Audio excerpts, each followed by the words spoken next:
Order. How about let's have the school board lead us in the Pledge of Allegiance?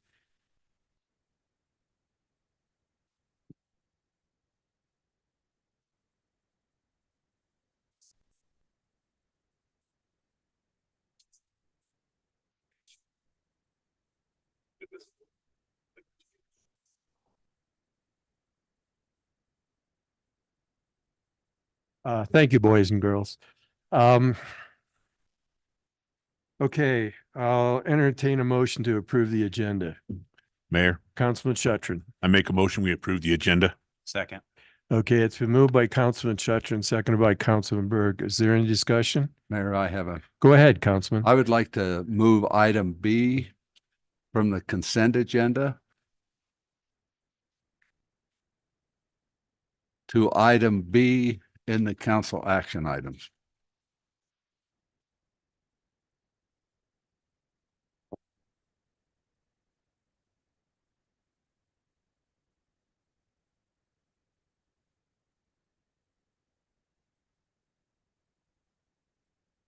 Do we need a motion on that?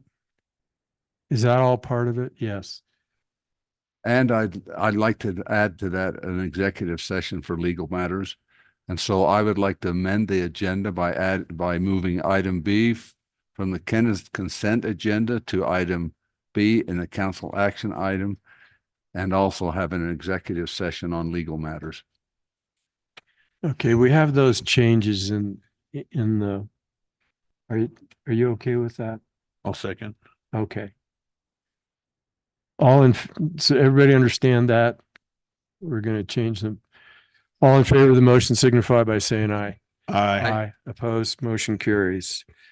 Okay, I've got 3 proclamations that I'm going to read, and we're going to take some pictures, and then we're going to have the folks that are here for 2 of them at least. Come up and get your picture taken.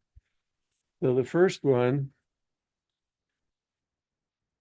this is for Random Act of Kindness Weeks. The City of Green River recognizes the value of simple acts of kindness performed without prompting or reason, and how these acts can positively impact the person offering kindness, the person receiving the act of kindness, and those witnessing it.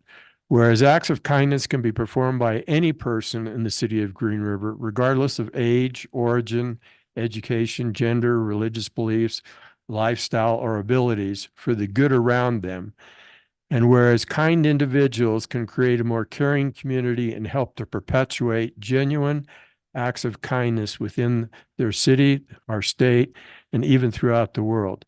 Whereas we seek to cultivate kindness and compassion by teaching others to make a difference through kindness. And whereas Random Act of Kindness Weeks is recognized as an international celebration intended to encourage all of us to practice acts of kindness in our homes, in our schools, in our business, and in our community. Now therefore be it resolved that I, Pete Russmeyer, do hereby proclaim February 14th through the 20th as the City of Green River Random Acts of Kindness Week, and encourage the people of Green River to practice random acts of kindness in the spirit of compassion, kindness, and goodwill towards all people.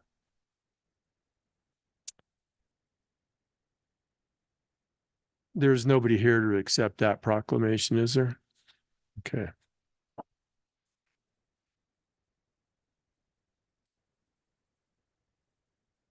Okay, second, School Board Appreciation Week proclamation.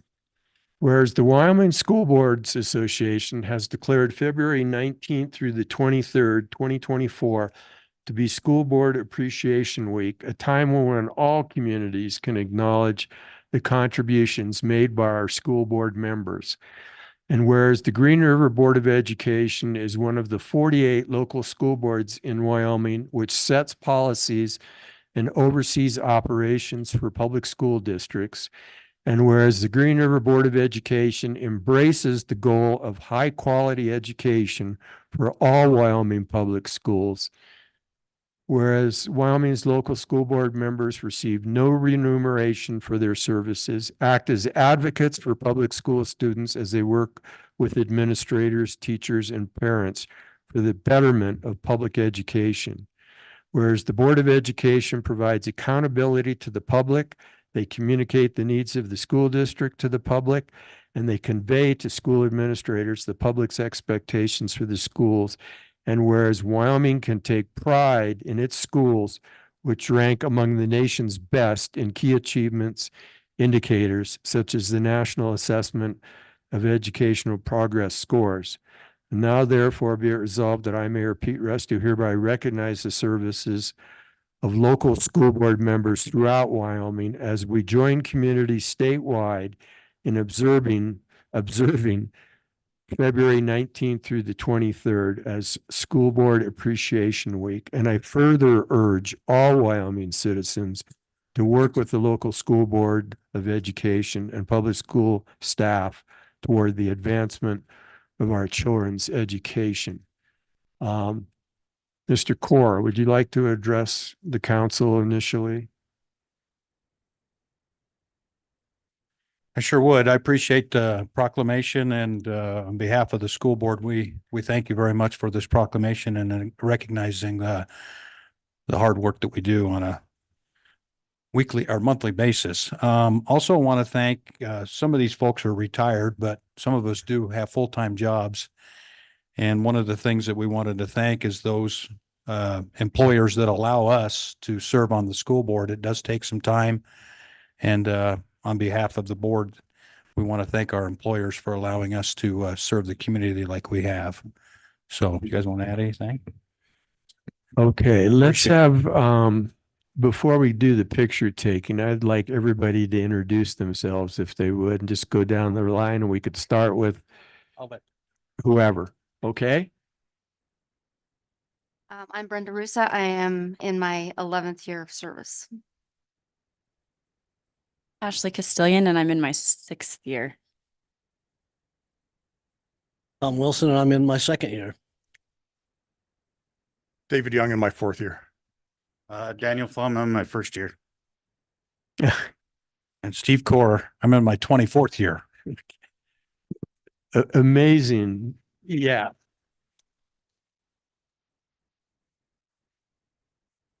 Do we have, before we take the picture, any comments from the council or questions? Okay, I'm just going to say, on behalf of the council, we appreciate especially what any board does, but especially the school board and how important it is.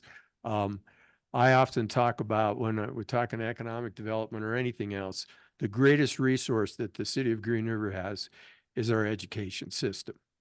And you guys are the leaders, and we really appreciate it. Look, I'm getting choked up. So come on up and we'll take your picture.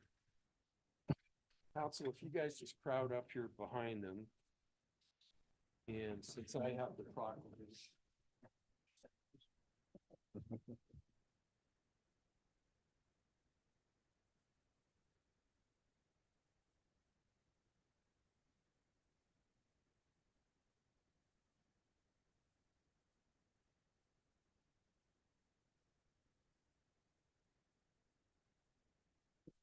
For anybody that doesn't know, that's our superintendent taking the picture. Alan Deveray, sorry, the assistant superintendent. Give everybody a good big one. Thank you.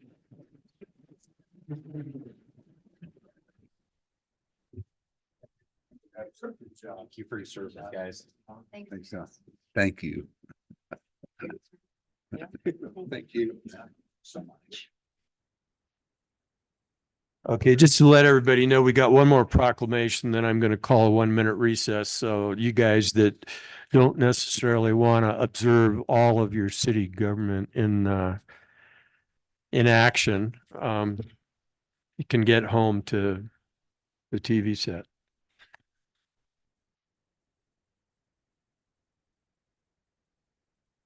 Okay, just one other thing here then quickly. Citizen requests and other communications. Are there any citizens in the audience? One more proclamation. Oh, sorry. Thank you. I thought there was one more. There is. Here we go. Wyoming Professional Water and Wastewater Operators Week. Whereas the Wyoming professional operators protect public health by removing contaminants from our drinking water, delivering safe drinking water to our taps, efficiently delivering wastewater to treatment facilities and treating wastewater. Whereas Wyoming's professional operators preserve the high quality of Wyoming's lakes, rivers, streams by ensuring the proper treatment of wastewater. Whereas Wyoming's professional operators properly operate and maintain water and wastewater equipment and facilities, ensuring the longevity of one of the state's largest infrastructure investments. And whereas clean, safe drinking water and our pristine natural environment is central to our quality of life and Wyoming's future. And whereas it is fitting to recognize and honor the work of professional operators in protecting the public's health, our environment and water resources, and the water and wastewater infrastructure of Wyoming. Now therefore be it resolved that I, Mayor Pete Restu, hereby proclaim February 5th through the 11th to be Wyoming Professional Water and Wastewater Operators Week. So we have a couple of operators here. If you guys come up, we're going to take a picture. Oh, and if Mark wants to make a speech or say a few words, go ahead, Mark. Good evening, Mayor and Council. It's my privilege to be able to work with these fine individuals, these fine gentlemen that have come tonight, and along with the others that weren't able to come tonight. And want to just emphasize that we have Anthony Hodges and Russell Schultz with us tonight. Just want to emphasize that, and draw attention to, a lot of the work that they do isn't seen. And one of the things that's really not seen is the amount of hours of training and the testing that's required for the certifications that they carry. And those certifications being necessary for the safety of our drinking water distribution system and for the treatment of our wastewater. They really are professionals. They really do a good job. They really do care about our community and our environment. And, if you drive along East Teton, you'll see their existing facility and you'll see a lot of concrete being poured for their new facility. And these are the gentlemen that are going to be operating that and making sure that our water stays clean going back in the river. And I'm just grateful to have a chance to work with them. So just want to thank the guys for coming tonight.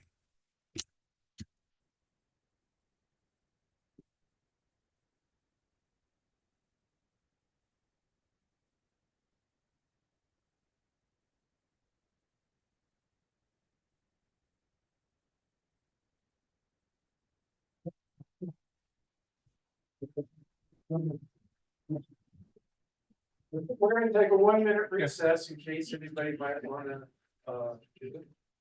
move on.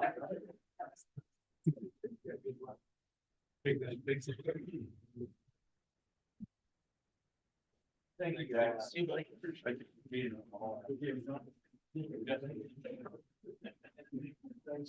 Exactly who's on school board. It's all of them. I didn't know Mr. Wilson was on. Yeah. He got appointed. Oh, No, yeah. Now citizen communication. I was wondering. No, I think the last thing he ran. Okay. Or he has to. Okay, is everybody? Yeah. Okay, board and committee assignments, appointment of Pete Rust. And requests. Oh, thank you guys. Jeez.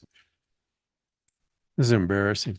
We'll try again. Are there any citizens in the audience that are not on the agenda that would like to address the council? Yes, sir. Hey.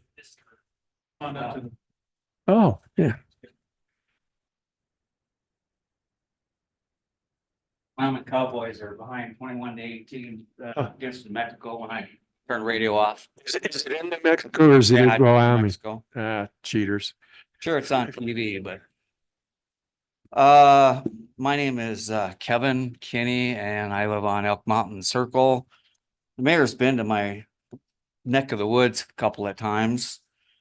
And I haven't gotten a real answer on the sewer drain fee. Hmm. That's $4 a month. It started at $3. I don't have any problem paying it, but we're not real sure where it ends up. Does it go in a special pile? Is it for the maintenance of and the construction of new sewer drains? It's the stormwater. Storm drains, yes. Yes. So have we installed any new drains since we started that fee? And that's been like 4 years ago, probably. Go ahead. Mayor, Council, Mark Weston, Public Works Director. You know, this sewer drainage fee that was established a few years ago does go into the general fund. Chris will correct me if I'm wrong, but it is used to offset expenses and for the maintenance and operation of the storm drains, the culverts, the ditches. And so we do have quite a significant expense each year. And for the maintenance of those things, we did also done for about a year, we did the stormwater master plan. We've identified several storm projects to include in future opportunities when we get a chance to rebuild a road. We'll be able to incorporate the storm elements that are identified in that master plan into some of those road projects. Standalone storm projects are a little bit difficult. We are working on a couple. In particular, sometimes we're trying to deal with some landowners on a few issues on standalone storm projects, but we do have, you know, significant expense going into the maintenance and operation of trying to keep the drains clean and the ditches maintained. So. Okay, thank you, Mark. Okay, so where I live, the water, when we have snow like we recently did, and it melts in 32, 35, 40-degree temps, all that water from Bridger, where that church is, all the way down to where I live on the corner of Centennial and Hitching Post and Elk Mountain Circle. All that water comes down the street and then goes around the corner and gets into the north side of the street where it freezes. And yesterday when I went out there an hour before dark, the ice had gone all the way over the sidewalk, 20 feet down, all the way past the mailbox, and easily 10, 12 feet onto the street. It's a safety hazard. I've talked to the people that live down the street towards Medicine Bow Park. My water, when it does melt more, is than their water. And if you ever travel that neck of the woods, you'll see how big a problem it is. Sooner or later, the postal service is going to have a problem. Somebody's going to slip and fall. There needs to be a drain right there on that corner or above me, somewhere right there. That's way too long of a stretch with no drain. So my point is what would it cost? Does anybody do a survey to see where in the city, just because there isn't one existing, does that not mean that things have changed and we need to have one installed? It's a safety hazard. Mayor, one of the reasons why we pursued the stormwater master plan is to identify those areas in town that are lacking in that stormwater infrastructure. We do recognize that a lot of town was developed without storm drains. On the north side, it's pretty good coverage. And on the south side, there's basically, it looks like they put them in where they thought they needed them and only where they absolutely needed them. Whereas there's a lot of benefits that come from having additional storm drains installed, being able to get that water off the street, out of the gutter, particularly in these melting situations. It preserves their pavement. It preserves our concrete, our asphalt. You know, there's a lot of benefits to getting it out. But one of the challenges that we run into with some of these areas that didn't have storm installed when they were originally constructed is you have to start at the bottom. You can't come up to the top and install a storm drain without having somewhere to go. So that's why I talk about when we get a chance to rebuild a street, I like to be looking at where we can bring that storm line up further. We were able to do that in Hitching Post, for example, a few years ago. We remember how when we did that 6 penny project in front of the fire station in Trona Valley, how the water would run down Hitching Post in the melting situations, run down several inches deep. But with the storm drains that we were able to install there, we're able to get that off the surface. We don't see that kind of same problem anymore. Well, that's an indication that we were able to get it up that far. We haven't yet been able to get it up to to the next neighborhood. Hopefully in the next opportunity to do another infrastructure project, we'll be able to do that. Like I say, standalone storm projects are tough. They're tough to fund. So we try to put them in with other street projects and get that storm drain extended. Okay, thank you. Yeah, all I want to know is if they're doing a survey and make sure that where you did do those, there's a concrete lip right there, and those are really effective along with the drains. Okay, and then the other subject that I had was I missed the meeting on the sale of the movie theater. I've talked to the senior center, which I've recently become a member of. And I've talked to some business people in Rock Springs who bring their children over and are clients of Gigi's. And they are shocked that we will no longer have a matinee place to take our kids and our grandkids to. I know that theater's been sold. There's got to be an ordinance on how close we can have gambling and alcohol to Monroe. I cannot believe that that was being condoned. I don't know what the ordinance is, what the distance is, but there's a fair amount of people that are not happy that we will no longer have a theater in town unless you have another idea where we can put one. But these people in Rock Springs suggested maybe putting like a half of the theater and putting like new releases so that all the new releases don't get in Rock Springs. So that brings people from Rock Springs over, and also putting in like an entertainment for the youth on the other half, like a paintball gun thing or whatever could make some money.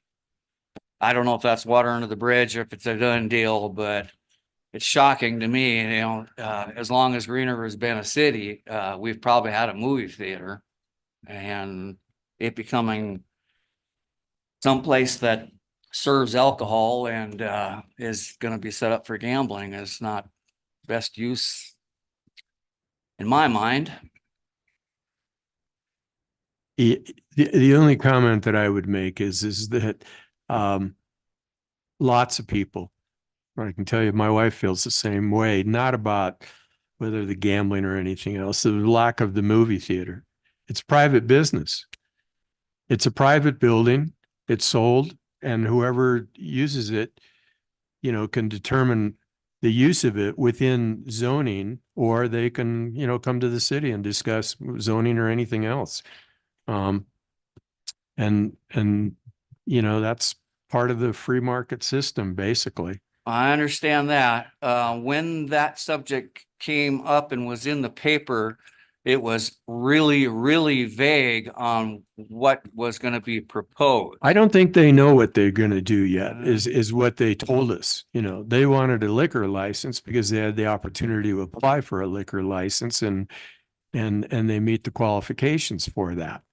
And I was, But again, that's all state law, and it's available to anybody that's you know, that is making an application. so if we ever have interest in a second grocery store in town, are we going to give them a liquor license, or is this going to be it? Well, again, the likelihood, it's been 25, well, I don't know, 35 years now. I know that I've been here, that we've been looking for a second grocery store.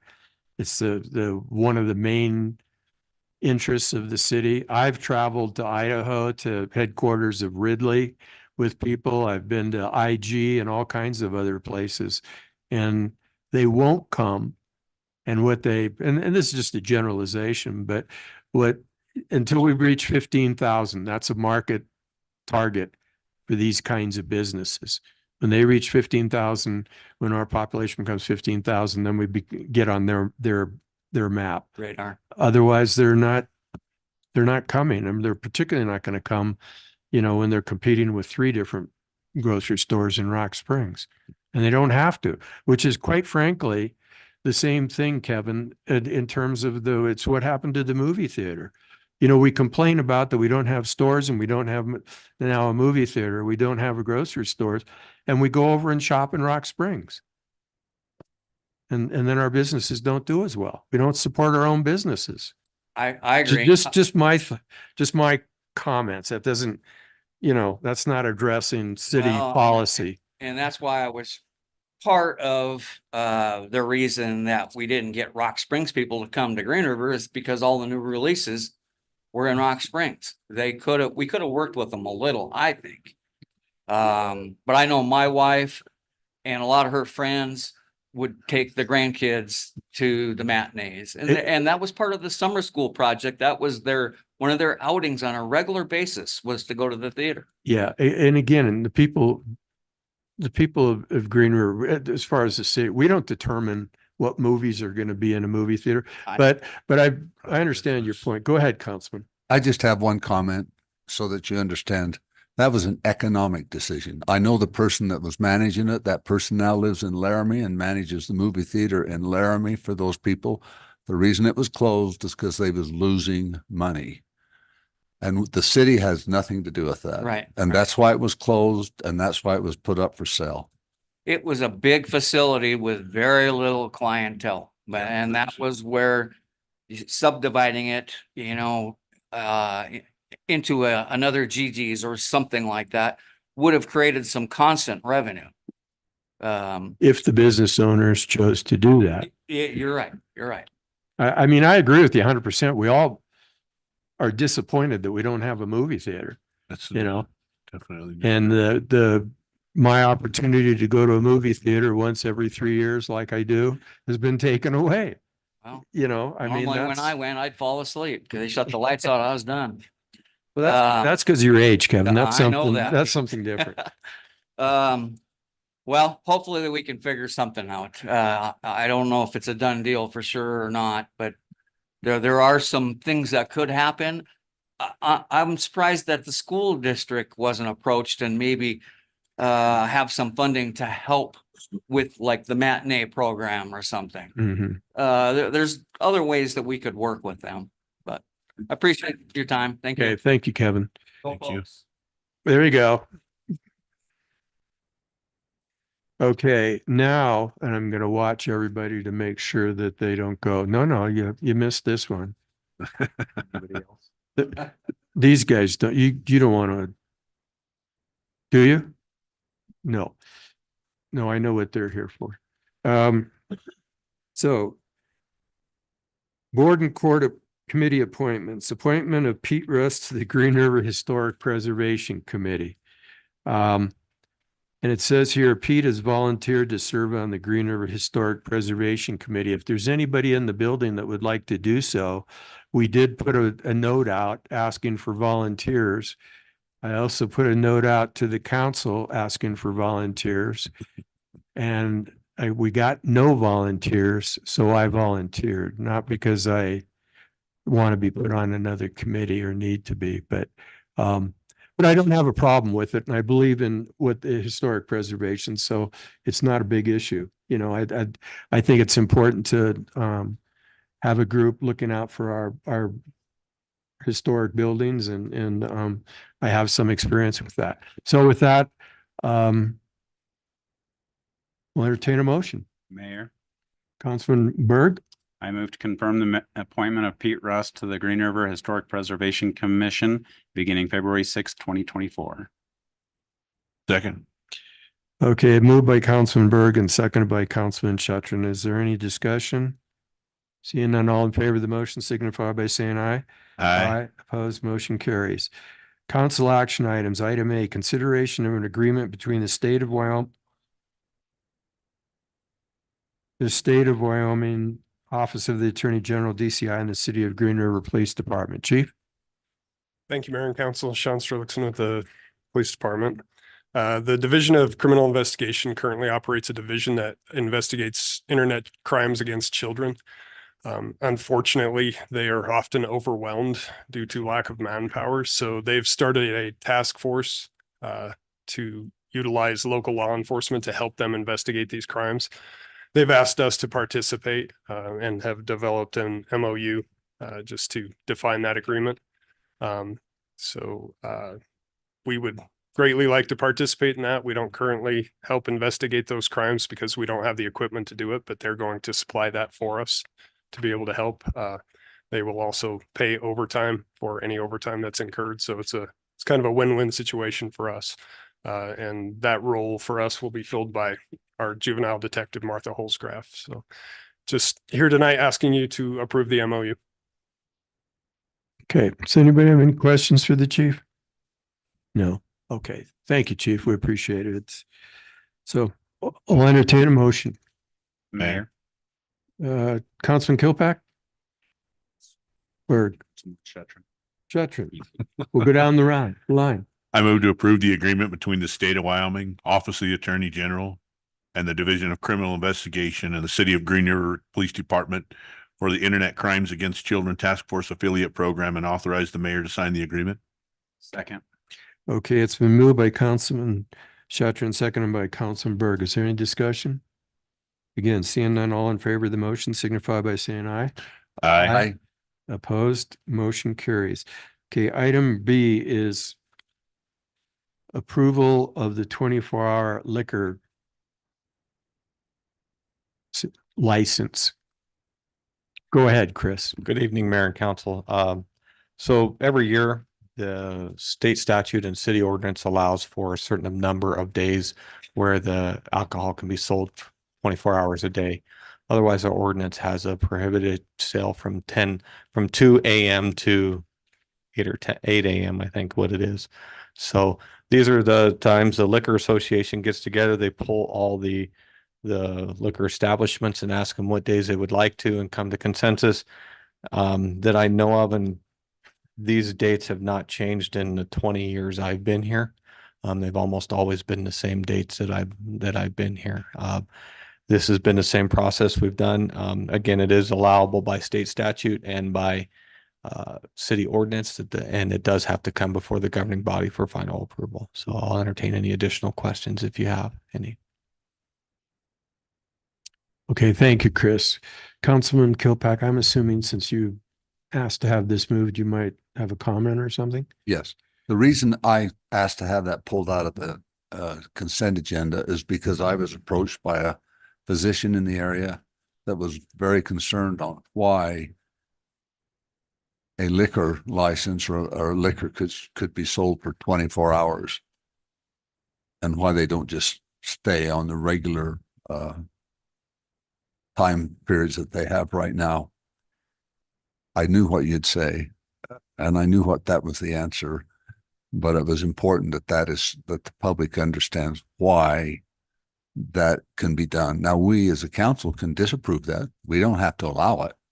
Correct, Councilman Kilpack. So we can, you may disallow it if you so so we can choose. say no, even though the state allows that to happen, we can allow it.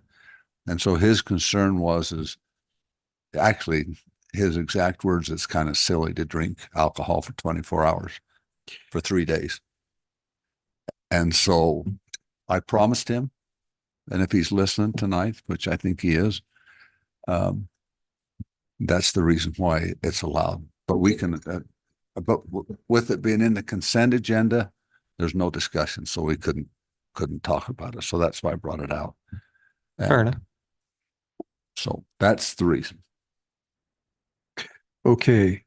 Any other questions or comments from council? I would say, so this is 5 days is what this amounts to. 5 days out of the year. That's just in looking at what it is. That's the number of holidays. And I would also point out that we always have asked our law enforcement officials if they see any problems in particular, things go up. And I don't know, Chief, if you want to mention anything, but I know what the answers have been in the past.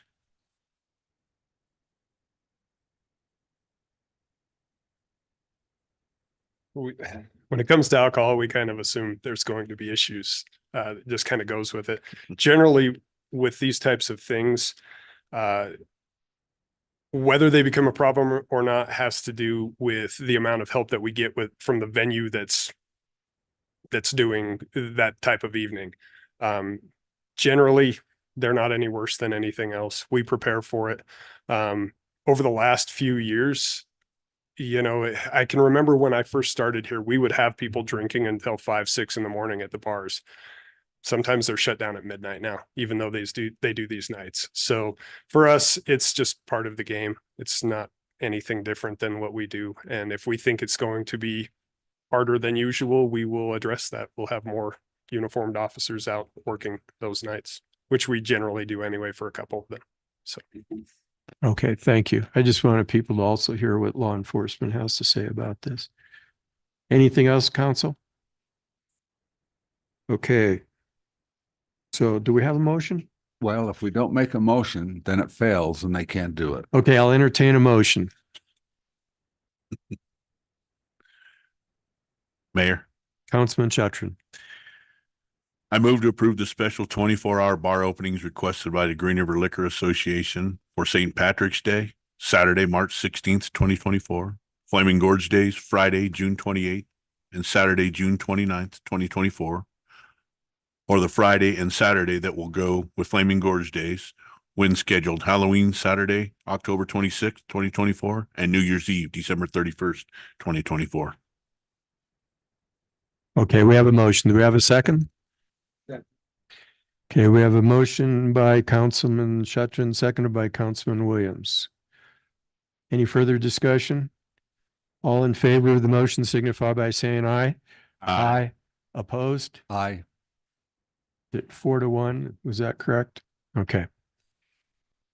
I'll entertain a motion to approve the consent agenda. Mayor, Go ahead, Gary. I make a motion, we approve the consent agenda. Second. Okay, it's been moved by seconded. There's no discussion. All in favor, say aye. Aye. Opposed, motion carries. City Administrators Report.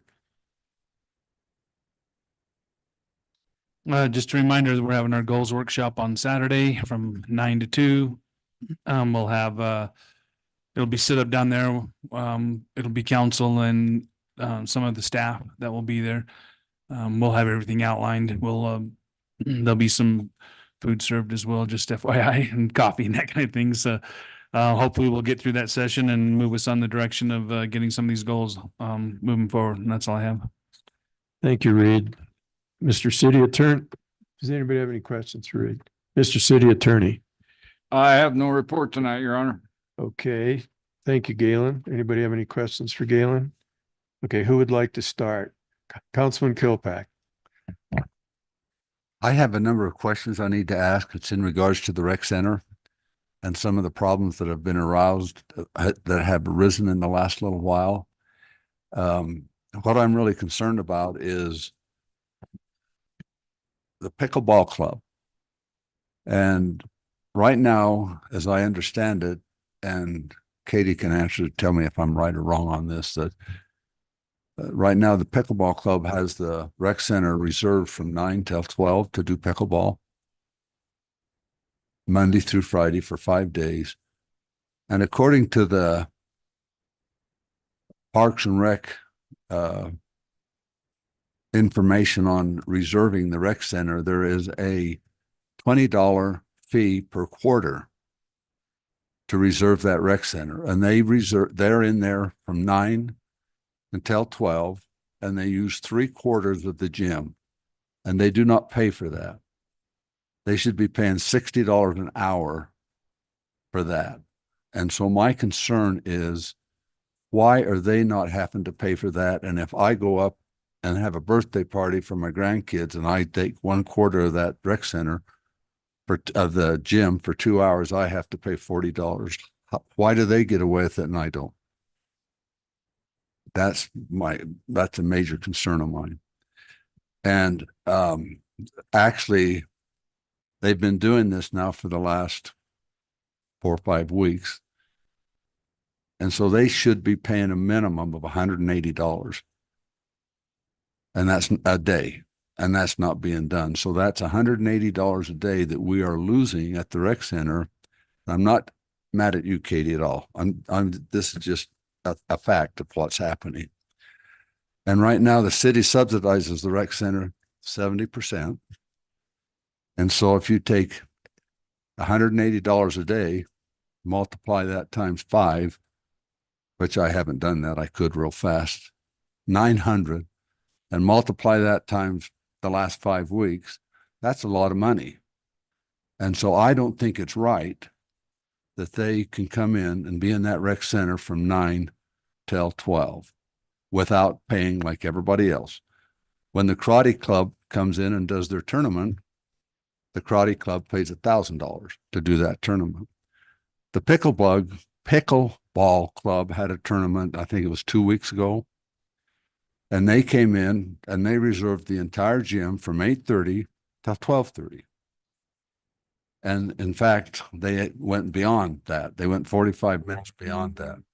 And they paid $27. That's not right. That is wrong. And I think we need to do something to correct that. And I think we don't need to go back, but moving forward, I think they should have to pay just like everybody else, because they're not any more special than me or anybody else. And so I think we as a city should start charging them the proper fee. And sometimes they'll use even the fourth quadrant of the gym. And they also have a group come in at 8 o'clock, but it's an open gym at 8 o'clock, and that's fine because it's open at that time. But it's not private people, it's a club coming in and doing this. It's not just people. So I think it's wrong that they have that ability to come in and do it for free. So that, I get that as addressed by Reed or somebody. Councilman Kilpack, we've been working with the racquetball group as they've tried to grow. Because it has been a sport that's, has been picking up across the country, as everyone's probably well aware. And they have been trying to get themselves organized, while also working on, being able to play and finding facilities to play at. We did the rec. We've, have been working with them on a number of issues regarding, the fees, as you were saying, if we were to hold a tournament or if it's exclusive use. Those hours in the gym that we've been working through, we just had a meeting yesterday with a couple of the people to go over issues and discuss about how, what it looks like moving forward and not creating the exclusive use aspect of it. Allowing them to, get into, if it's 3 courts in the morning, if it's between 9 and 12. And that was because of the timing when we had looked at when people are, what type of usage it's getting. It'd be same as a racquetball group coming in. We set up racquetball stuff. If we wanted to convert that to pickleball, we could do all that. I mean, it's going to be up to the council on that kind of stuff. But the idea behind of trying to take some of the exclusivity out is something that we addressed, and we had that meeting yesterday. How we're going to do, that in terms of the tournaments, that it has to cover the cost. I think there was a misunderstanding in terms of the fee you mentioned about $27. It should have been cost plus the stuff that we got, and that I'll take the blame on that for from that standpoint, because we had the meeting and we discussed what we were going to do, and that part of it didn't get put into the memo of understanding that we had with them. We're continuing to work on that. We've also started to address them as of this meeting yesterday that we had, not as a club, but as individuals in there as well. And trying to work out the schedule. We're going to, looking at over the next couple of weeks to make sure that the use and the times of when that would be coming in is valid. So. Like the other problems I have with this is there's a group that comes in at 8 o'clock, and there for a while it was kind of difficult. We wasn't able to work with them very good. I would go up and run in the morning, and there was 3 or 4, maybe at the most, maybe 6 some days that would walk and run. And we was always running around them. And so I felt, this is my personal opinion, I felt that because they have that gym reserved from 9 o'clock till 12 o'clock, they should not be coming in at 8 o'clock. That there should be some time in there before they have that gym reserved where other people can go in and do things. And I would run in the gym, and it's really difficult to run in the gym, and there's 4 or 5 or 6 or 8 pickleball players trying to play pickleball in the one corner. And so I think that they should not be allowed to come in there at 8 o'clock. But I don't think we can stop that because it's an open gym at that time. But I hate to say this, Reed, there are some of them that's very difficult to work with. In fact, they're so difficult, the police was called on them Sunday, and the police had to come up and resolve an issue. So what's happening in my mind, and I know this because I'm up there 4 days a week in the morning, they just kind of take advantage of it. And they act like that's their gym, and it's not their gym. It's the public's gym. And so I don't think we should be doing them all these favors. And I like the pickleball people. I like the pickleball game. But they shouldn't have all these favors, because if I went up to do a birthday party at 11 o'clock, because that's a dead time, you're not going to give me a break on it. I'm going to have to pay $20 for an hour to use 1/4 of that gym. And if I want to use the whole gym, I'm going to have to pay $180. But they don't have to, and they're no more special than me. So I think we're bending over too far for them. I don't know how the rest of the council feels, but I think we're bending over too far for them. And we had another issue with them, what we'll talk about in the executive session. And I think it's time that we put our feet down, and Katie's trying. She's trying her best to do this, and she's not making any progress. But one time I would go in there, and I was running in the morning, so we would move the bleachers so that we could run and they could play pickleball, and it worked great till they stopped putting up the bleachers. Then I got in trouble for working with the bleachers. So we're just being too passive with them, and this is my opinion. And they should not be treated any different. And Katie knows this for what I'm going to say. Pickleball is a problem all over the state of Wyoming. And yes, it's an upcoming sport, and it's a great sport, but that's no reason for us to say you can have that gym for 3 hours for nothing, because we're not charging them a dime, not a dime, other than their entrance fee. So I think it's wrong. And the reason, and then when the police were called on them, that just made me even think it's time that we decide they need to be treated the same as everybody else. And I know we have council people that play with the pickleball. I respect that, but they need to respect everybody else too. And they're not doing that. And it's not all of them, but it's a few of them. So that's the questions that I have and the concerns that I have. And that's why I'm bringing that up at this time. So, Councilman, I believe we'll continue to work on that. Okay. Yeah, and I'm just going to make a comment as a pickleball player and somebody that's there, that Gary has expressed one point of view.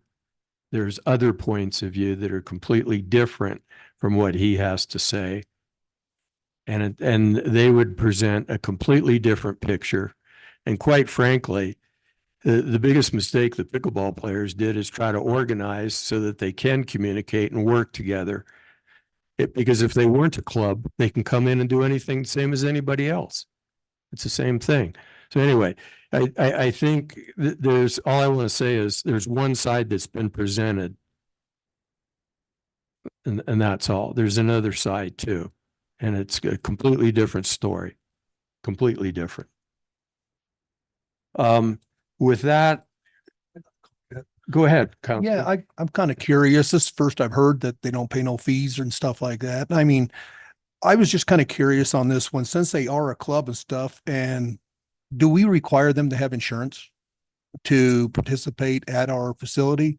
'Cause I know when I used to coach softball and basketball, my traveling teams, before I could use a city facility like a field and stuff like that, or like a school district, before I could use the gym up there, I had to have $1 million in insurance.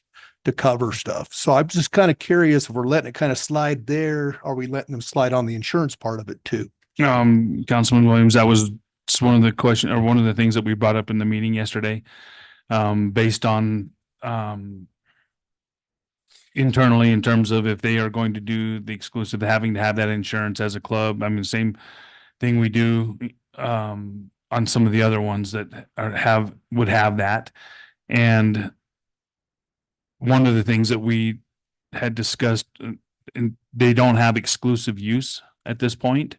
So, and that was what was discussed yesterday, is it's not exclusive use. It's basically come in and as a drop in, and they're being treated as individually. So that's kind of part of I don't think the whole, the details of the meeting from that we had yesterday are out in terms of what we're trying to do. But that is definitely one of the considerations that has to happen if it's going to move in a specific direction. I agree with you. There, I have one comment on that. That's not true, Reed. Because when the pickleball club goes in that gym, they drop the curtains. And if I want to walk, I can't walk. If I want to run, I can't run. And if that's an open gym, I should have the right to go in that gym and run or walk. And I can't when the curtain's down. And the pickleball people want the curtains down. They don't want just the one down. They want 4 of them down. And you cannot do that. And if the bleachers are not put up, there's not room for the pickleball people and other people to do things. So what you're saying is wrong. Gary, I'd be glad to take this conversation to outside of this, because you weren't also at that meeting from yesterday. I but know I wasn't. yeah, I know. and I totally agree with you, but there's a lot of details on both sides that we need to work out, and council and staff would have, can help walk through that. But that's why I brought that up, because it does need to be addressed and something needs to be done about it. Everybody agrees to that. Councilman Burke? I just want to ask a question for some clarification. So I'm not taking sides on this at all. Saying that the group is going in there for free, are they still paying their individual come into the rec center fee, Katie? Yes. Okay. Was there anybody at the rec center at that time before the pickleball players came? Was the gym filled up?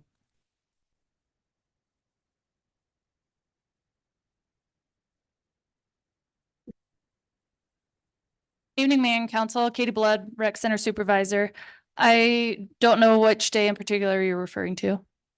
I'm just referring to in general. When I drive by the parking lot at the rec center the last 3 or 4 months, which has been an indoor season for pickleball players, the parking lot, and I've talked with you about this, it's filled up.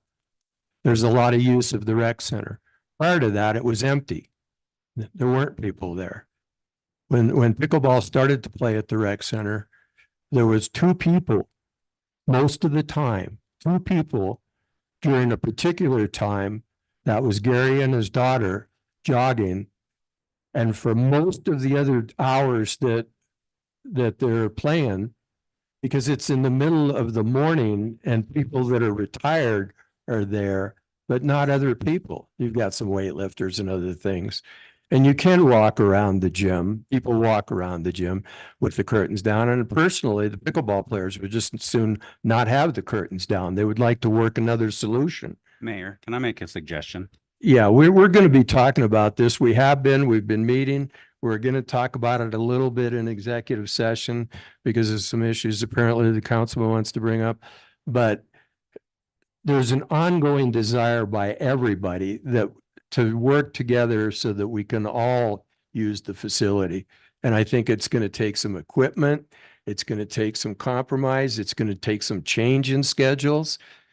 And that's very clear. And I think everybody wants to come up with a solution. Go ahead, Councilman. Mayor, I'd like to make a suggestion that we continue this in workshop. Absolutely. Can I ask one question though? It's important that everybody knows this because of what's been brought up. Katie, has anybody ever been turned away from the gym because of the racquetball players using the gym? Racquetball or pickleball? Pickleball, I mean. Okay. Yes. Okay.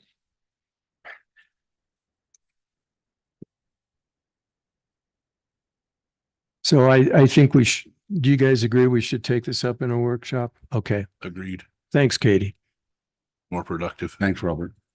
Councilman Williams.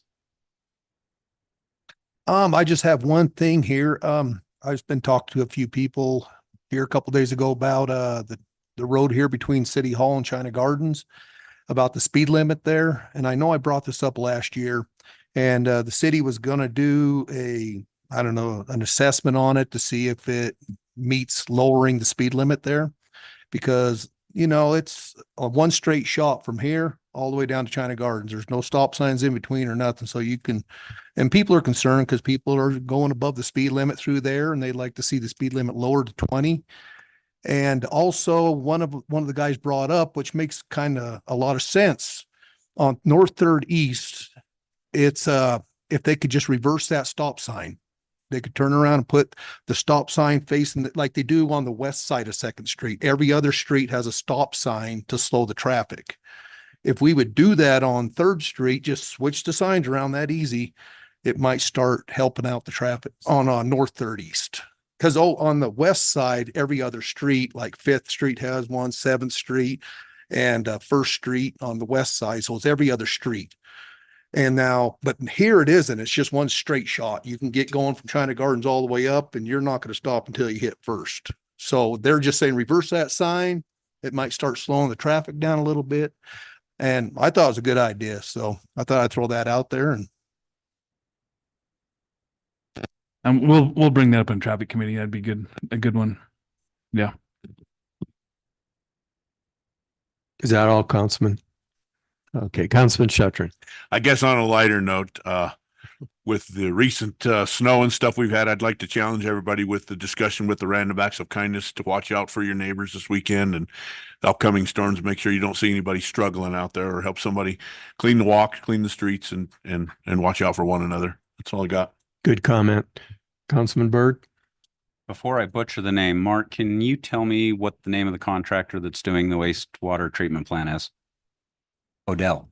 Okay, so I had a comment from a couple constituents as far as the Bodell sign that's down there by the old wastewater treatment plant, for when they come up the hill to try to turn out into traffic left or right, they're having a hard time seeing past the sign because the sign's right up against the street.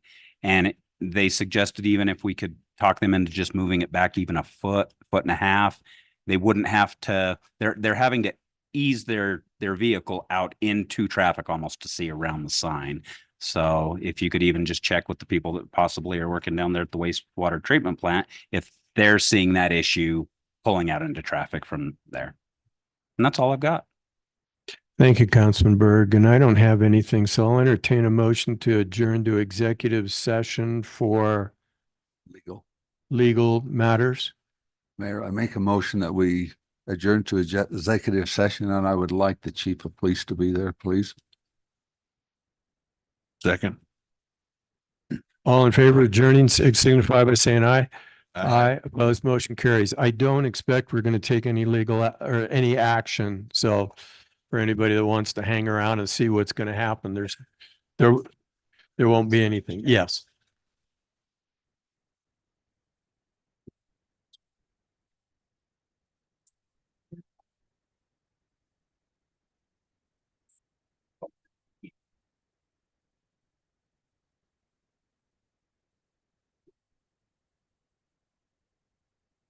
Yeah, that's fine. Yeah. Does that make sense? That's fine. Yep, I do. I know what you're gonna have. I do. I don't know why. I'm very different this way. I just got two text messages. I just got two text messages.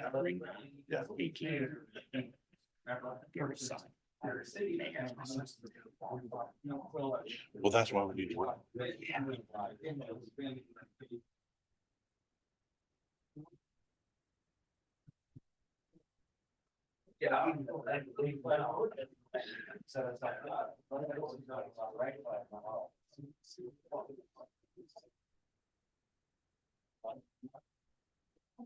Hello.